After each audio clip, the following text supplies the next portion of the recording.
Nako, nako. Ano na bang balita sa ating Barda? Mukhang nahuhuli na naman ako sa chika. Medyo kasi nabibisi ako sa ibang mga updates eh.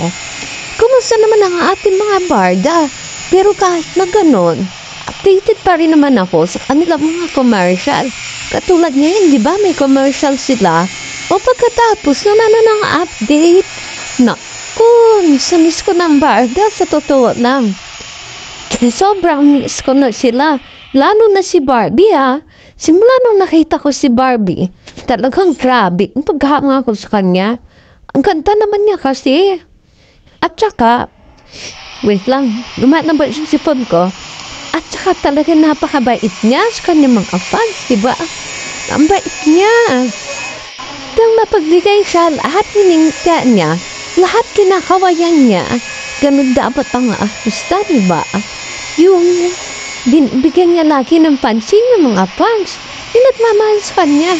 Patulad ko, Diyos ko, simula talaga makita ko siya. Grabe talaga yung paghangakot sa kanya.